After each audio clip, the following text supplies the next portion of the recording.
Oke, sebagaimana yang sudah saya sampaikan kepada saudara-saudara, sebuah slide sudah merupakan materi lanjutan. Jadi slide-nya nggak banyak, sekitar 4 slide saja. Akan tetapi nanti dalam pelaksanaannya akan ada kelompok yang akan dibagi untuk sampai ke depannya. Kenapa demikian? Karena saya akan meminta saudara untuk langsung melakukan aktivitas pengerjaan atau melalui proses software engineering itu atau rekayasa perangkat lunak sebagaimana mestinya. Nah, nanti ada fasenya pengembangan aplikasi dan harapannya nanti saudara-saudara nanti akan mencobakan dalam bentuk program aplikasi yang juga dikerjakan oleh tim tersebut. Jadi ada beberapa, jadi 5 orang. Saya kira itu sudah jumlah yang cukup ideal untuk melakukan tugas tersebut. Nah, namun mengingat karena ini adalah kelompok kelasnya di malam hari, maka saya memunculkan kasus yang barangkali cukup familiar bagi saudara, yaitu pada sebuah sekolah. Artinya di sini bahwa karena saudara dulu pernah menempuh jenjang pendidikan menengah atau di SMA atau SMK atau MA dan segala macamnya itu, maka sedikit banyaknya sudah paham prosesnya. Tetapi sekarang kondisinya kita menggali lebih dalam tentang kondisi internal dari sebuah sekolah. Jadi pekerjaannya nanti nggak bisa dikerjakan, dibebankan pada satu atau dua orang saja. Ini betul-betul mengerahkan kerja tim. Jadi timnya nanti akan kita tentukan siapa yang menjadi leader dari kegiatan itu, siapa nanti yang bertindak sebagai tim analisnya, dan siapa nanti yang berperan sebagai programmernya, kemudian sampai nanti ke tugas-tugas berikutnya. Nah, dalam hal ini saya tidak mengejar pada hal-hal yang mesti saudara hafal, tetapi saya lebih cenderung untuk mengarahkan saudara agar langsung merasakan bagaimana proses yang dilakukan di dalam sebuah software engineering itu. Jadi tahapan-tahapan apa yang mesti dilakukan. Walaupun nanti hasilnya tidak akan sesempurna para developer yang profesional, tetapi setidaknya tracknya atau saudara sudah berada pada track yang benar untuk itu. Oke, baik, kita langsung lihat di dalam slide ini. Sebentar saya share dulu. Oke, jadi ini yang sudah saya share ke saudara-saudara semuanya, tampilannya. Kalau kita lihat di sini, tema dari materi hari ini adalah software framework. Jadi software framework ini untuk mengurai bagaimana bentuk dari fase-fase yang mesti dilalui dalam pengembangan perangkat lunak. Sebentar saya cek ada yang mau bergabung kayaknya. Oke, saudara-saudara, kita langsung lihat ke sini. Jadi yang framework ini merupakan semacam standar untuk membangun atau mengembangkan suatu aplikasi. Ini definisi saja. Jadi silakan nanti dibaca. Kemudian berikutnya ini bentuk fase-fase yang ada di sana. Jadi nanti ada proses yang di breakdown. Kalau breakdown itu maksudnya ada sebuah pekerjaan yang besar, kemudian ada dipecah-pecah menjadi sebuah pekerjaan yang kecil-kecil sampai ke bagian yang paling rinci. Contoh misalnya fase atau tahapan perancangan sistem misalnya. Pada fase perancangan sistem itu ada breakdown-nya atau turunannya itu ada desain sistem secara global dan ada desain sistem secara detail. Kemudian yang global itu ada lagi turunan-turunannya menjadi beberapa proses-proses yang lebih kecil, sehingga kelihatan nanti apa-apa aja aktivitas-aktivitas yang dilakukan dari waktu ke waktu. Nanti kaitannya itu adalah ke timeline, seperti misalnya time schedule juga kadang-kadang disebut seperti itu. Maka sebagai developer harus familiar atau mampu menggunakan alat bantu atau tool tersebut. Nah, ini inti utamanya. Jadi tahapannya itu ada sebanyak 5 tahapan.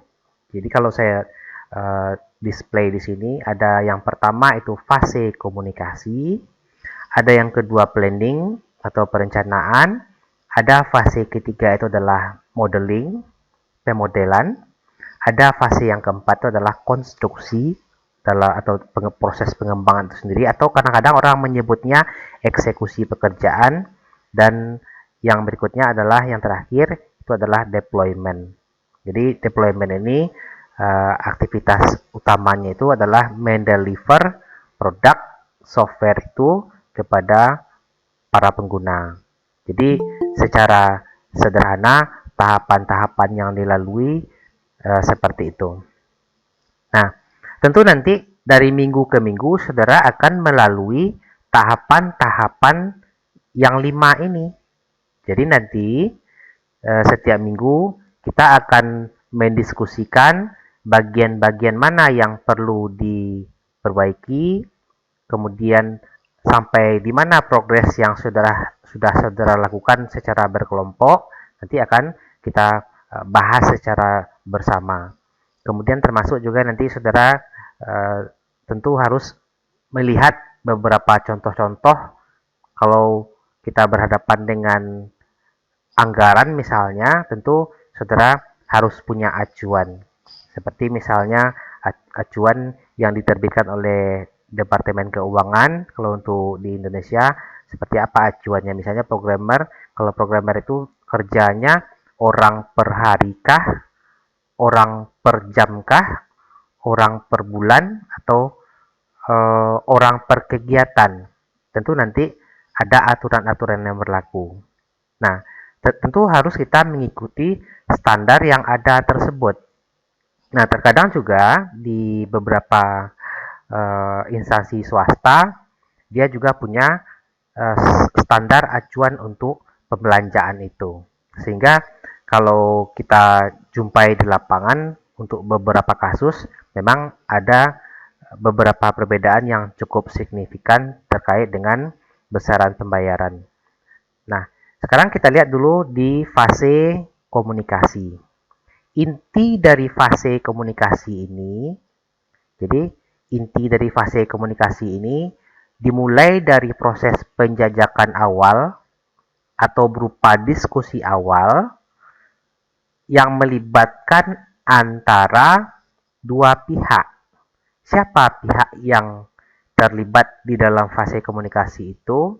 Yang pertama itu adalah klien atau pihak pengguna dari aplikasi kita itu nanti.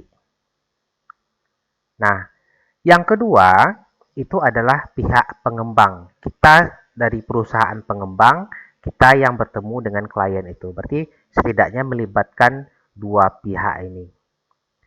Jadi di sini dinyatakan, kalau di kalimat ini dinyatakan bahwa di dalam aktivitas ini terjadi, intinya adalah adanya komunikasi antara customer dengan pihak-pihak yang terkait atau pihak-pihak yang berkepentingan. Apa yang digali poinnya di sana adalah untuk mendapatkan atau menggali kebutuhan yang diinginkan oleh si customer tersebut. Saya ulang, poin dari nomor 1 ini di fase komunikasi ini kita sudah mendapatkan requirement-nya atau daftar kebutuhan yang berkaitan dengan software tersebut. Apa yang dimaksudkan dengan kebutuhan? Kebutuhan itu adalah software yang mau dibuat itu pengennya seperti apa. Misalnya, saya contohkan pada sebuah sekolah misalnya. Anggaplah kita sebagai tim pengembang. Kita ketemu dengan kepala sekolah beserta jajaran stafnya. Kita misalnya dari tim pengembang datang bertiga, kemudian pihak sekolah yang menunggu di situ ada berlima. Ada kepala sekolah, ada wakil kepala sekolah bidang 1, bidang 2, dan seterusnya itu berkumpul semuanya. Nah, kemudian selanjutnya terjadilah semacam diskusi. Diskusi yang dilakukan itu adalah untuk proses requirement gathering namanya, atau mengumpulkan informasi terkait dengan kebutuhan apa yang diinginkan dari program yang dibuat itu nanti. Kira-kira bahasanya gini, misalnya Anda sebagai pengembang ketemu sama kepala sekolah, duduk di situ, suasananya sedikit lebih agak formal, ketemu. Pertanyaannya misalnya, Pak, kami dari tim pengembang mau menggali beberapa informasi terkait dengan software yang Bapak inginkan. Sekarang pertanyaan saya adalah, software yang mau dikembangkan di sekolah ini Bapak maunya seperti apa? Nah, tentu kita dari pihak pengembang sebaiknya membuat catatan. Jadi harus ada yang tukang ketik cepat dan harus ada alat perekam supaya nanti bisa kita dengarkan ulang untuk menyusun konsep itu. Kan kadang-kadang orang berbicara lebih cepat untuk menjawab seperti itu, dan otak kita sulit untuk merekam semuanya itu, tentu kita harus buat catatannya. Jadi kita tanya jawab oleh kepala sekolah, begini, Pak Edward, kami pengen satu sekolah ini menjadi sebuah sekolah yang digital, katanya begitu. Maksud Bapak digital itu seperti apa? Iya, saya pengen agar semua aktivitas-aktivitas yang dilakukan di sekolah ini didominasi oleh aktivitas-aktivitas yang dikelola oleh sebuah perangkat lunak. Seperti sejak guru absen, siswa absen, guru ngajar, guru memberikan ulangan, guru memberikan tugas, guru memberikan nilai, guru memberikan raport. Orang tua bisa cek data anaknya sekolah atau enggak. Orang tua bisa melihat perkembangan nilai anaknya. Kemudian kepala sekolah bisa memantau prestasi dari guru-gurunya. Kami pengen seperti itu, Pak, katanya. Kalau kepala sekolah sebagai pimpinan teratas, tentu dia bicaranya secara umum. Memang seperti itu adanya. Jadi di fase komunikasi ini, nanti Anda juga akan melakukan hal seperti ini, pertanyaan-pertanyaan seperti ini untuk menggalinya itu. Jadi kalau di tingkatan manajemen kan ada manajemen 3 tahap, 3 level itu.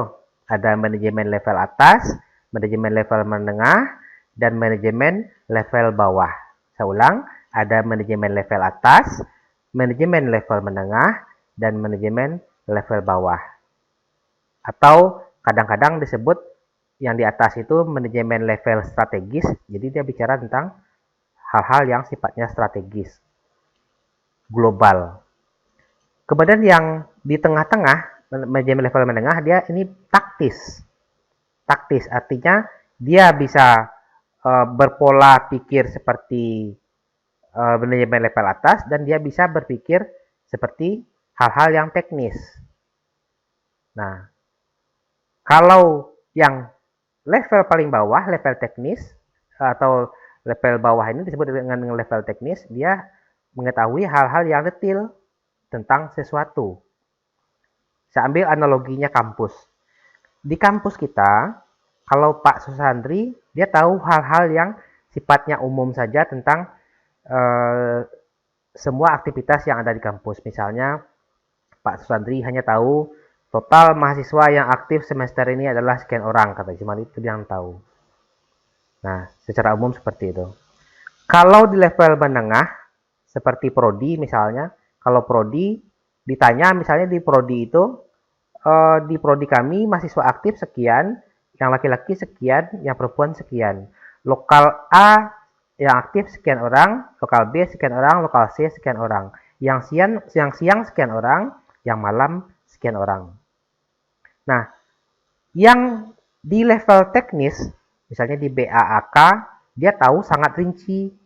Si A ini, anaknya Pak ini, asal sekolahnya ini, kemudian dulu dia jurusan ini, asal kabupatennya ini, nilai-nilainya seperti ini. Dia tahu itu hal-hal yang sangat detail. Dan biasanya di aplikasi nanti, di program yang jadinya nanti, dia juga ketemu dengan hal-hal yang detail itu. Jadi, prinsipnya adalah kalau kita mengembangkan aplikasi, kalau kita buat program atau perangkat lunak, tentu kita mengakomodasi pekerjaan dari masing-masing level tersebut. Nah, sesuai dengan kebutuhan mereka. Dan tentu nggak masuk akal kalau kepala sekolah punya fitur bisa mengisi rapor karena kepala sekolah misalnya nggak ngajar. Kecuali kalau kepala sekolah login dengan statusnya sebagai guru, bukan sebagai capsek. Kemudian, guru tentu nggak bisa mengakses menu-menu yang biasanya digunakan oleh kepala sekolah.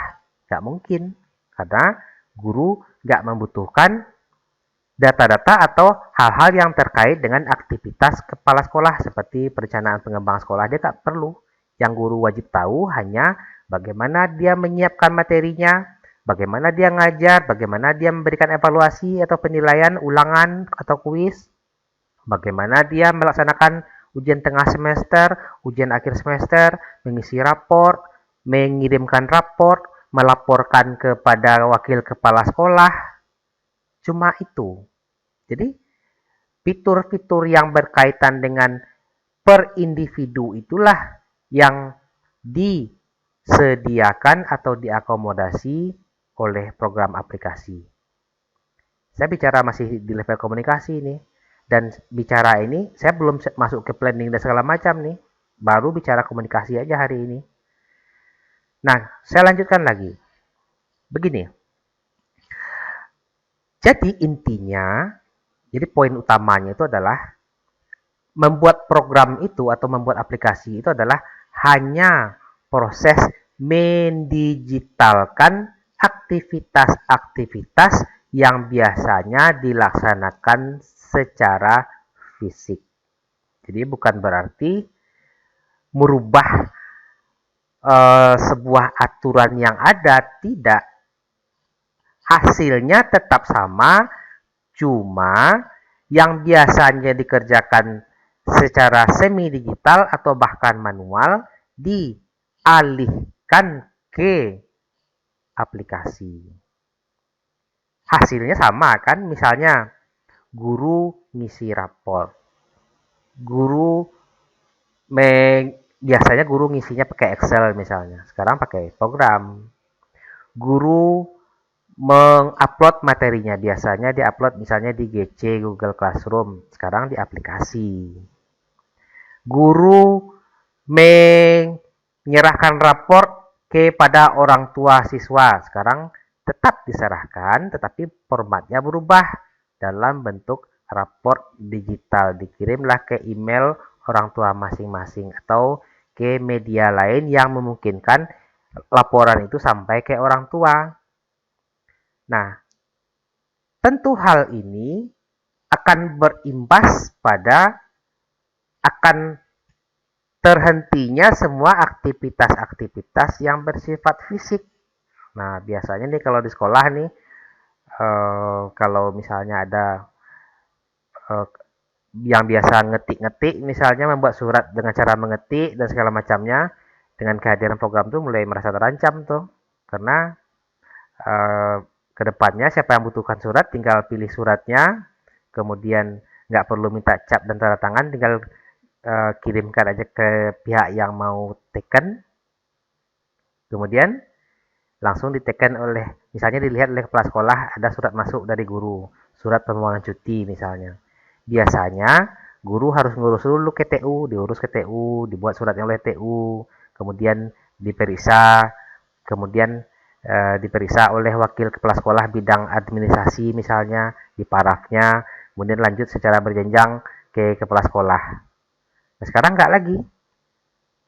Guru punya surat, tinggal pilih surat, tinggal isi namanya, kemudian dikirimnya langsung muncul di aplikasinya milik wakil kepala sekolah bidang ADM atau yang administrasi umum. Dilihatnya, oh ada surat masuk dari guru nih, dilihatnya oh dari Bu Desi, dilihat bacanya sebentar, oh Bu Desi mau cuti, cutinya adalah selama 5 hari, oke. Kemudian kalau isi surat itu sudah dianggap sah dan dia setujui, langsung dia klik tombol approve. Pas dia approve langsung masuk ke kepala sekolah notifikasinya. Kepala sekolah langsung lihat berarti ini sudah dibaca nih oleh Pak Wakepsek katanya. Oke. Begitu sampai kepala sekolah langsung pencet tombol aja. Oke.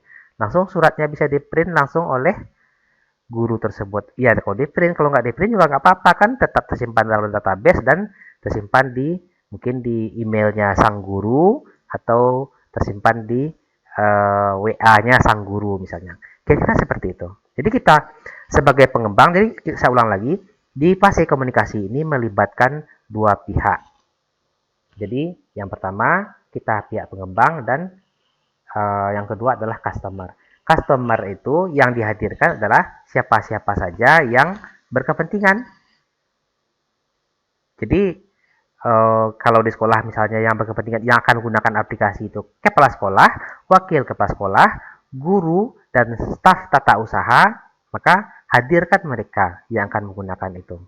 Karena nanti sampai ke fase aplikasinya dirancang dan sampai siap nanti, mereka akan diperlihatkan terus bentuk rancangan, bentuk perkembangan aplikasi, kemudian ditanyakan nyaman nggak mereka menggunakan seperti itu, diuji terus, sehingga nanti aplikasi itu belum lagi selesai, mereka udah tahu, oh begini nih. Jadi beban untuk memberikan pelatihannya itu menjadi lebih ringan. Nah, jadi ketemulah nih yang dua pihak ini. Tentu dari tim pengembang atau developer ini yang wajib ada itu adalah perwakilan dari pimpinan atau bagusnya pimpinan langsung. Jadi pimpinan dari pengembang, kemudian didampingi oleh beberapa orang staf analis atau sistem analisnya, bisa 3, bisa 4 orang yang mendampingi pada saat proses komunikasi ini. Ini waktunya bisa panjang dan bisa pendek, tapi saya yakin ini nggak akan pendek waktunya kalau untuk sebuah sekolah.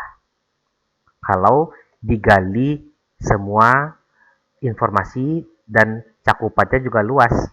Kalau misalnya saudara hanya buat aplikasi untuk TU saja, mungkin dalam jangka waktu 1 hari selesai. Tapi kalau semua bagian tentu nggak bisa selesai 1 hari. Nah, butuh diwawancarai, kemudian dibutuhkan penyusunan apa-apa yang sudah didapatkan, kemudian di cross check dulu ke mereka berdasarkan diskusi kita sebelumnya. Kami menemukan begini, apakah udah cocok seperti ini adanya atau masih ada yang kurang nggak? Tanyakan lagi. Jangan-jangan nanti takutnya permintaannya muncul belakangan. Jadi, oh ini belum nih Pak, katanya program udah selesai. Jadi, digali semuanya. Maka, ada namanya di dalam tahapan itu, analisis jabatan namanya. Jadi, seseorang itu dipelajari job deskripsinya di kantor atau di organisasi. Biasanya kan ada job deskripsi seseorang, apa wewenangnya, apa tanggung jawabnya.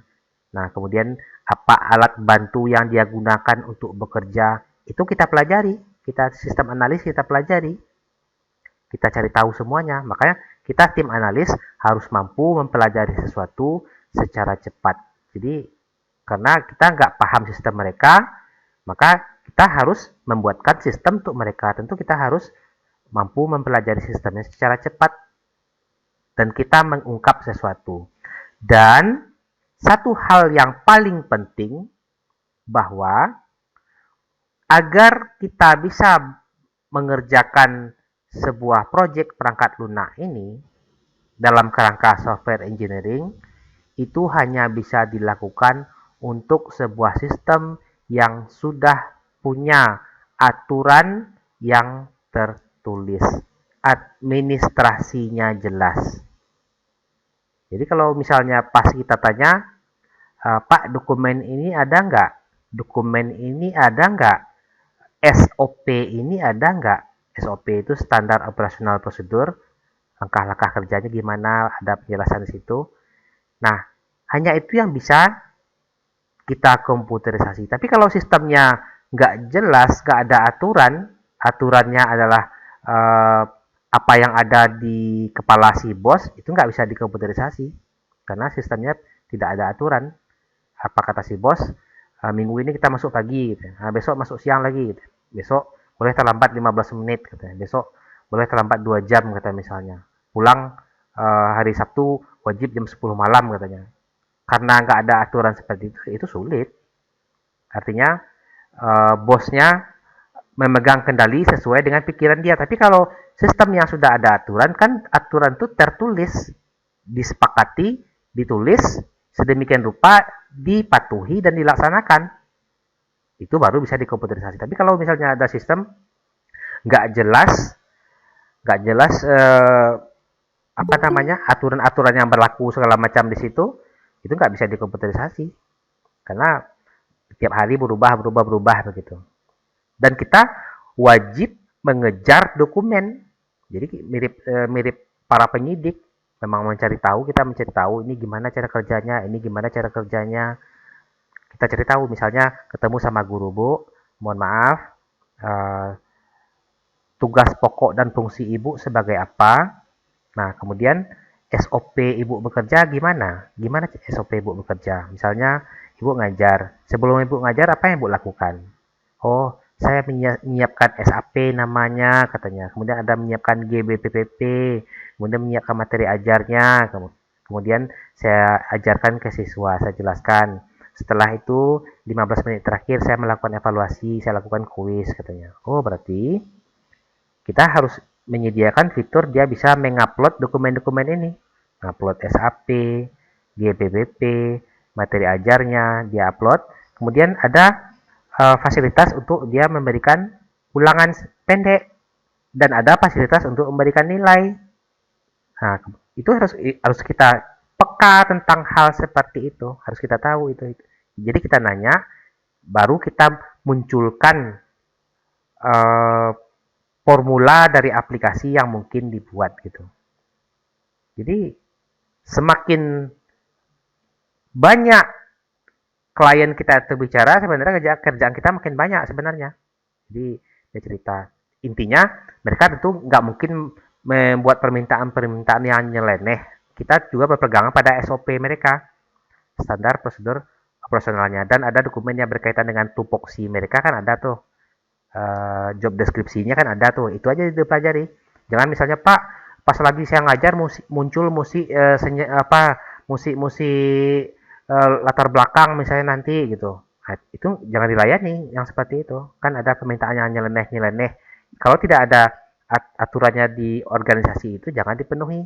Misalnya, Pak, kalau saya lagi ngajar, saya pengen transfer uang, bisa nggak dari sini? Nggak bisa. Kita hanya mengkomputerisasi sekolah itu bukan mengkomputerisasi kepentingan pribadi si guru, tapi kepentingan dia sebagai guru yang melaksanakan tugas dia dalam memberikan layanan di sekolah tersebut. Hanya itu yang bisa dilakukan.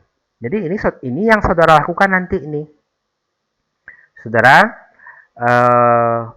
barangkali untuk waktu ke sekolah susah untuk mencocokkannya. Silahkan nanti tempuh berbagai macam cara. Maukah saudara mungkin diskusi secara online dengan pihak sekolah, dan akan sangat beruntung kalau ada di antara kelompok itu yang masih dekat hubungannya dengan sekolah, bisa ngobrol sama kepala sekolah misalnya secara daring, kemudian ngobrol dengan wakil kepala sekolah secara daring juga, ngobrol dengan guru sama tenaga TU-nya, sudah ngobrol. Kemudian baru saudara susut formulanya itu secara berkelompok. Jadi kalau kelas siang saya wajibkan nih turun ke sekolah. Saya wajibkan, saya minta absen dan bukti dia sampai ke sekolah itu. Tapi kalau kelas malam, saya sedikit rubah polanya, boleh diskusi itu secara daring. Kemudian, saudara tentu bisa mempelajari dari dokumen-dokumen yang ada. Terkadang ada saatnya kita mempelajari sebuah sistem itu cukup mempelajari dari dokumen-dokumen yang ada saja. Misalnya SOP-nya kita pelajari, job deskripsinya kita pelajari, kita lihat struktur organisasinya, kemudian kita minta job deskripsinya, sehingga kita tahu tugas kepala sekolahnya ini. Tugas wakil kepala sekolah bidang 1 ini kita tahu tuh. Kemudian guru tugasnya ini. Kemudian TU kerjanya ini. Ada urainya masing-masing gitu. Sehingga nanti begitu mereka berhadapan dengan program aplikasi dan mereka login, mereka akan berhadapan dengan fungsi yang berbeda-beda pula. Sama seperti sistem KRS online yang ada di kampus kita. Saudara dengan bagian keuangan sebenarnya menggunakan aplikasi yang sama. KRSTI itu juga yang dipakai oleh bagian keuangan. Nah, bedanya kapan? Pada saat Anda login, maka Anda akan berhadapan dengan fitur-fitur atau fasilitas yang jauh berbeda dengan apa yang dimiliki oleh bagian keuangan. Paham sampai di situ barangkali? Nah, kalau bagian keuangan login, diisikannya misalnya username, diisinya passwordnya, setelah itu dia oke kan. Maka dia akan berhadapan dengan layar. Apa layarnya? Layarnya adalah daftar mahasiswa yang aktif dan tidak aktif. Jadi misalnya Anda habis menyerahkan bukti pembayar, dicarinya nama Anda, di searchingnya, ketemu namanya, kemudian dicontrengnya aktif. Nah, di oke-kannya, dia log out lagi. Hanya sampai di situ saja tugasnya. Dan tidak ada tugas lain lagi selain dari itu. Nah, setelah dia okekan data Anda, setelah dia verifikasi atau dia aktifkan, maka Anda bisa login pula ke aplikasi itu. Anda login dengan NIM Anda, dengan nama Anda, ada si passwordnya, Anda okekan. Tapi Anda nggak berhadapan dengan data mahasiswa seperti bagian keuangan tadi, tapi Anda berhadapan dengan ganti profil, lihat KRS, lihat KHS, lihat transkrip nilai sementara, kemudian bisa ngisi KRS, bisa mempreview KRS, bisa mencetak KRS. Nah, itu seperti itu. Itu yang fitur-fitur yang Anda miliki. Sama juga nanti dengan sekolah yang akan Anda wawancara ini. Tentu Anda tanya nanti, Bu Guru, kalau Bu Guru misalnya gunakan aplikasi atau tugas-tugas Bu Guru itu apa-apa aja ya? Catat semuanya, baru kita sediakan fitur-fitur untuk itu. Tugas saya pertama saya buat SAP, berarti harus di-upload SAP-nya. Kalau tugas upload saja, tentu harus ada bagian yang bisa melihatnya kan, gurunya bisa lihat, wakil kepala sekolah bidang kurikulum harusnya bisa lihat guru per guru. Dia bisa mantau kerja guru kan, Pak ini belum masuk SAP-nya. Pak ini udah masuk, Bu itu belum juga lagi. SAP-nya nggak ada, GBWP-nya nggak ada, materi ajarnya nggak ada, berarti nggak usah ngajar lah dulu gitu. Stop dulu, siapkan bahan-bahan itu dulu katanya. Berarti wakil kepala sekolah mudah mengontrol itu semua. Jadi nggak nanya satu-satu lagi. Kalau biasanya dia nanya, Bu, gimana? Udah selesai semuanya? Udah Pak, katanya. Padahal belum.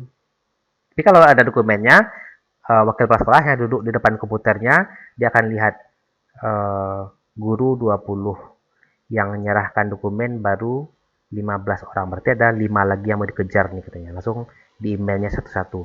Saya tunggu agar segera mengupload katanya misalnya gitu. Nah, langsung bisa dilihat langsung oleh gurunya. Ada peringatan di kepala sekolah, dari wakil kepala sekolah bidang kurikulum nih. Maka saya harus segera action nih, harus upload. Nah, kemudian di-uploadnya. Jadi sehingga tugas-tugas yang biasanya kayak tadi yang saya sampaikan, wakil kepala sekolah harus menyinyiri dulu baru dokumennya masuk gitu, baru dikirimnya ke email ke wakil kepala sekolah. Kalau di email kan wakil kepala sekolah harus download dulu, buat foldernya, kemudian dikelompokkannya, sehingga dia susah memeriksa kelengkapan dari dokumen itu. Guru 20, setiap guru menyerahkan 3 dokumen, tentu dicek folder per folder kan lama tuh. Kalau pakai aplikasi kan kepala sekolah langsung tahu aja, oh sini belum, sini belum, sini belum, langsung dikasih tahu aja. Dan sehingga kualitas dari sekolah itu bisa didongkrak. Kenapa? Kepala sekolah nggak, atau wakil kepala sekolah nggak sibuk ngurusin dokumen lagi, dia mulai bergerak ke memeriksa kualitas dari dokumen itu. Kalau dulu pertanyaannya sebelumnya adalah ada nggak dokumen itu. Kalau yang nggak ada diminta, kalau yang ada oke. Sehingga waktunya habis untuk memeriksa ada dan tidak saja. Nah sekarang karena udah ada aplikasi yang membantu tugas dia mulai bergerak ke memeriksa kualitas. Oh, Bu, namanya Bu Wati. Dia sudah mengupload semua dokumen. Oke, saya mau lihat dulu, kata wakil kepala sekolah bagian kurikulum. Ini gimana nih, sesuai nggak? Dia buat SAP. Ini sesuai nggak dengan yang seharusnya? Dia ngajar kewarganegaraan, sesuai nggak dengan kurikulum nih? Oke, ada nggak hubungannya dengan GBPP? Oh ada. Dia memberikan ujian ke siswa. Ujian yang diberikan itu diambil dari aturan, sesuai aturan nggak? Dari buku ajar yang dia gunakan nggak? Atau melenceng? Atau pertanyaannya ngawur misalnya. Kan bisa aja guru mengasih pertanyaan ngawur. Misalnya pertanyaannya, tanggal berapa saya lahir? Kan itu pertanyaannya nyeleneh, nggak ada relevansi sama ini kan, sama mata pelajarannya. Jadi dia bisa memantau itu lagi. Nah, bagi yang bagus tentu nggak masalah. Bagi yang bermasalah tentu diperingatkan oleh wakil kepala sekolah. Itu Ibu, soalnya nggak ada hubungannya dengan yang apa yang Ibu ajarkan. Kok bisa soalnya itu? Materinya yang Ibu ajar ini kok bisa memberikan soal seperti itu. Jadi kualitas dari sekolah itu bisa ditingkatkan dengan merubah pola kerja yang tadinya didominasi oleh proses-proses manual maupun semi manual, mulailah diubah ke digitalisasi. Jadi intinya seperti itu. Jadi nanti kembali lagi ke permasalahan ini tentang keterkaitan dengan sekolah. Jadi saudara nanti secara berkelompok, secara reguler, saya minta untuk menyampaikan laporan itu. Nanti akan kita diskusikan, ini perlu ditambahkan, kemudian ada bagian-bagian yang perlu direvisi misalnya. Nah, kalau tadi saya nyampaikan bahwa saudara bisa melakukan wawancara atau diskusi dengan pihak sekolah secara daring, secara online. Satu hal yang mesti diingat bahwa bagi kita pengembang, atau termasuk juga bagi siapapun yang melakukan proses identifikasi, jangan lupa dokumentasi itu adalah hal yang tidak boleh diabaikan sama sekali. Dokumentasi itu meliputi rekaman dari kegiatan maupun rekaman konten kegiatan itu. Apa maksudnya?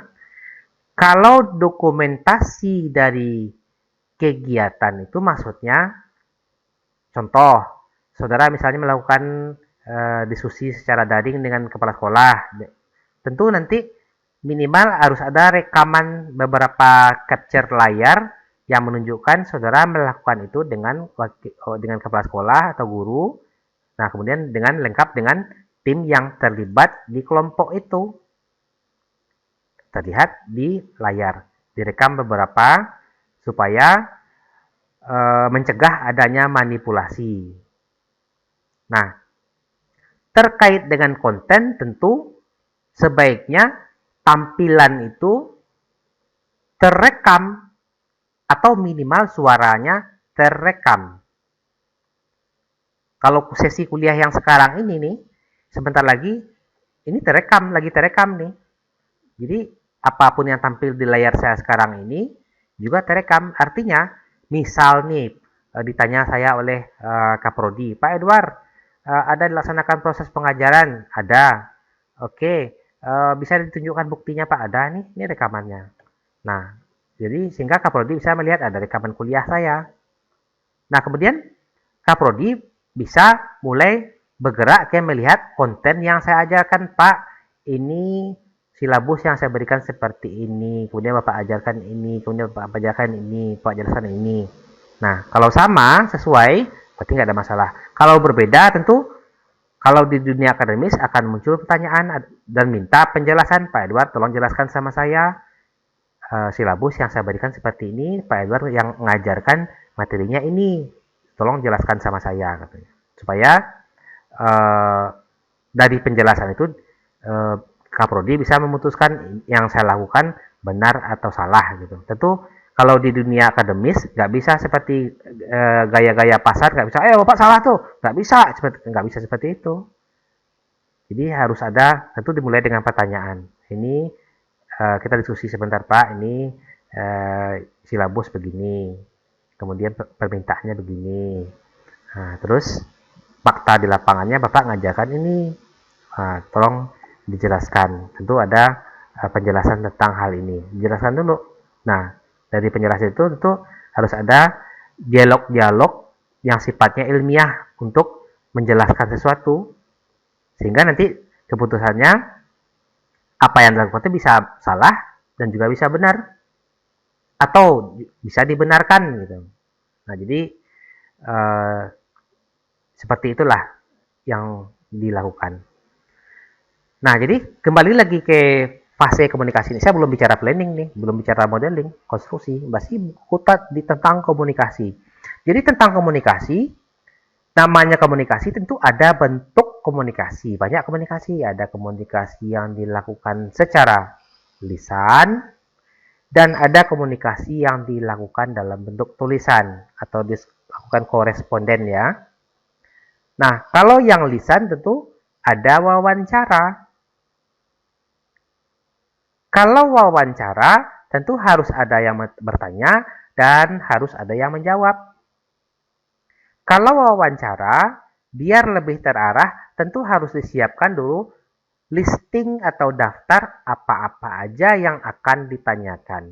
Jangan nanyanya pas di lapangan baru nanya. Siapkan dulu apa yang akan ditanyakan. Jadi kita susun dulu, kita listing dulu apa-apa yang akan ditanyakan nih.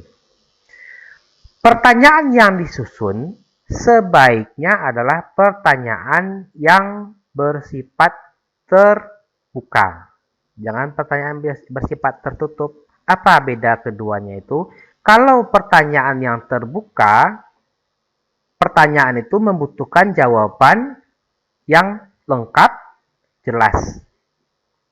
Artinya di situ dijelaskan nanti langkah-langkah, prosedur, kemudian atau mekanisme dan segala macam. Jelaskan. Saya pertanyaan begini,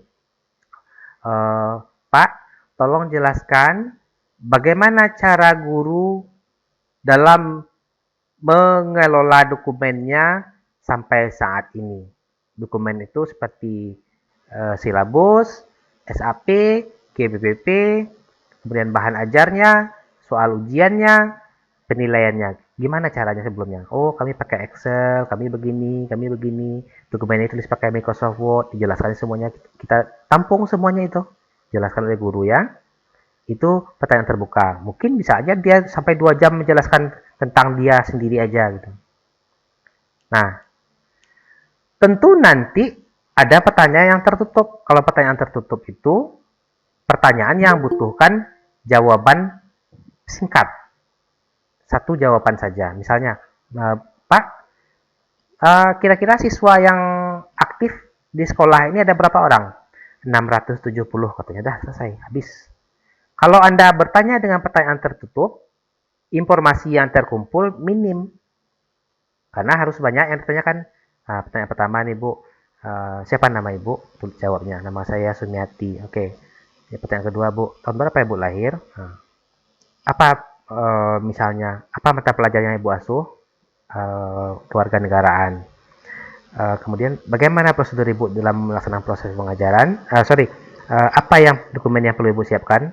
Ada SAP, NPWP, silabus, ada kemudian ada materi ajarnya, ada soal-soal ujian gitu. Oke. Jadi kalau pertanyaan tertutup, kita satu tanya, satu jawab. Itu butuh waktu panjang untuk menanya dan informasi yang terkumpul juga minim. Sebaiknya lebih banyak bertanya dengan pertanyaan yang sifatnya terbuka. Tentu biasanya kalimat itu bagaimana cara, bagaimana prosedur, apa langkah-langkah, gitu.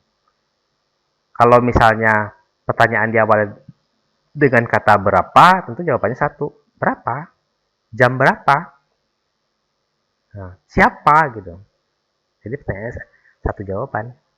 Jadi ditanyakan dengan pertanyaan yang sifatnya terbuka. Nah, saya ulang lagi. Jadi kita mengumpulkan data tadi, berkomunikasi kan ada yang dilaksanakan dengan cara lisan dan tertulis. Komunikasi lisan dan komunikasi tertulis. Jadi saya jelaskan yang lisan itu ada wawancara.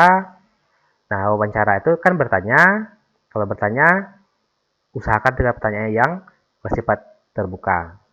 Sekarang tentu Anda harus menyusun daftar pertanyaan yang akan ditanyakan. Nah, nanti pada saat melakukan wawancara, siapkanlah media yang membantu Anda mengumpulkan informasi itu. Misalnya kalau sekarang kan handphone memori sangat besar tuh, rekam pakai handphone pembicaraan itu dipotret berkali-kali dalam berbagai macam posisi sebagai dokumentasi. Itu kalau yang isi wawancara itu kan sifatnya konten. Kalau yang itu kan dokumentasi, boleh katakan dokumentasi yang sifatnya umum, membuktikan bahwa kegiatan dilaksanakan. Apalagi dalam proyek-proyek pemerintahan itu sangat wajib itu. Absennya harus ada, fotonya harus ada. Jadi itu foto itu perhatikan tuh. Ada pernah kejadian seseorang berfoto, bajunya itu kayak itu aja ada 2 hari gitu kan.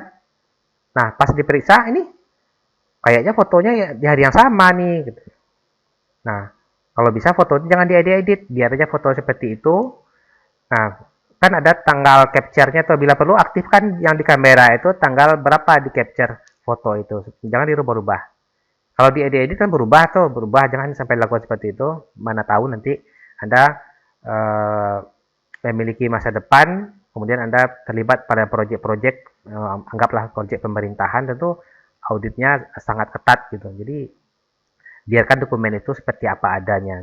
Jadi jangan foto, jangan diedit, jangan diubah tanggal-tanggalnya. Kalau Anda edit tentu otomatis tanggal editnya muncul.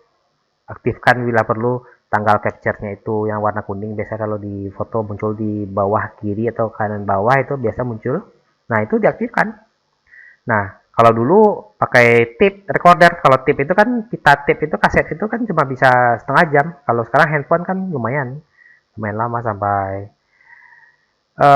Kemudian setelah Anda lakukan wawancara itu, nggak sampai di sana saja, minta juga dokumen-dokumennya difotokopi. Standar prosedur ini mana dokumennya, job deskripsi ini mana dokumennya, boleh saya lihat, minta seperti itu. Nah, kemudian di samping itu juga ada, kalau datanya belum lengkap, tentu kita bisa menempuh cara yang kedua tadi, wawancara, komunikasi ya, komunikasi lisan dan tertulis. Kita juga bisa mengirim surat, tolong saya butuh data ini, dibikin listingnya, tolong siapkan data ini. Itu berupa surat menyurat. Surat menyurat itu bisa dalam tulisan tangan dan bisa juga via email. Dan tentu akan lebih bagus bila dikombinasikan dua-duanya ini. Ada wawancara dan juga ada korespondensi dengan menggunakan email. Kan misalnya datanya kurang, ada nomor email ada akun emailnya semua sama kita. Kita mau berhubungan dengan kepala sekolah, di email kepala sekolah, Pak Kepsek, saya butuhkan informasi tentang ini, mohon dijelaskan. Ketik apa yang dimaksudkan, kemudian tunggu reply dari kepala sekolah tersebut. Nah, dan email itu juga jangan sampai dihapus. Biasakan seperti itu, jangan sampai dihapus. Jadikan itu sebagai dokumentasi kegiatan. Jadi bila mana nanti terjadi proses pemeriksaan atau ada audit dari kegiatan itu, kita punya bukti fisik. Jadi pernah ada beberapa kejadian yang apa? Termasuk tim saya juga pernah ngalami, karena ini tidak peduli dengan dokumentasi, mengabaikan bagian itu. Kerjaannya dikerjakan, tapi dokumentasi nggak ada. Jadi fotonya nggak ada, program selesai, tapi foto nggak ada, segala macam nggak ada, bukti trainingnya nggak ada. Uh, jadi dibuat tanggal sekian ada training katanya di hotel itu, di ruangan itu peserta sekian orang, tanda tangan hadirnya nggak ada, fotonya nggak ada. Misalnya kalau training atau pelatihan kan nggak mungkin berfoto-foto orang berdiri aja rame-rame di foto suruh berdiri gitu, harus ada dibikin pula balihonya, bikin balihonya di belakang, dipasang di belakang, pelatihan penggunaan aplikasi misalnya pada sekolah ini. Nah, nampak itu kotanya di mana, tulis itu Pekanbaru 30 Agustus 2020 misalnya, harus lihat seperti itu. Jadi mulailah saudara-saudara peduli dengan dokumen-dokumen itu. Jadi sama juga seperti mahasiswa yang bimbingan skripsi dengan saya tanyakan kepada mahasiswa itu, kamu udah ambil data? Udah pak, kapan pergi ke sana? 2 hari yang lalu pak saya ke sana katanya. Apa data yang kamu minta? Data ini pak, diciptakan semuanya. Nah terus siapa yang kamu temui di sana? Si ini pak, namanya si ini, kebetulan dia abang saya katanya. Oke. Nah terus coba uji ketelitian dia, coba lihatkan sama saya bukti bahwa anda pergi ke sana. Oh, nggak ada pak katanya, saya cuma datang aja. Nah terus dialog, diskusi, habis itu saya pulang katanya. Ulang lagi ke sana, saya bilang gitu. Ulang lagi ke sana, lakukan secara benar. Jadi jangan mentang-mentang di sana ada abang Anda menganggap bahwa proses itu semuanya berjalan dengan lancar-lancar saja. Gitu. Nah, akhirnya dia ulang lagi, dia tempuh prosedur itu. Dia sampai di sana, ketemu sama abangnya itu, dia berfoto dulu, bukan foto close up ya, fotonya terlihat ruangan itu lengkap tuh semuanya. Kemudian di potretnya pula data yang dimintanya, kemudian dikasihnya pula bukti rekaman dia wawancara. Nah, di rekaman wawancara itu, rekaman wawancaranya saya dengarkan apa yang ditanyakannya. Nah, kalau misalnya apa yang ditanyakannya itu belum memenuhi kebutuhan data untuk riset dia, saya suruh ulang lagi. Tapi kebetulan karena waktu itu mungkin karena abang dia yang di situ, semuanya terakomodasi dan terpenuhi, jadi nggak ada masalah. Jadi untuk itu saudara, di tahap komunikasi ini mesti perlu peduli dengan dokumen-dokumen itu. Nah jadi nanti bagian teknis lainnya terkait dengan pembagian kelompok, saya tunggu kelompoknya pada hari ini. Silahkan dibagi sendiri kelompoknya, dan setelah saudara bagi kelompok, sampaikan member dari kelompok itu ke saya, taruh aja, posting aja di dalam grup diskusi, nanti akan saya catat ini aja kelompoknya, dan tentukan siapa yang menjadi ketua kelompok itu, dan datanya saya tunggu selambatnya jam 7 nanti. Jadi seperti itu saudara-saudara, saya rasa sesi ini sudah bisa saya akhiri.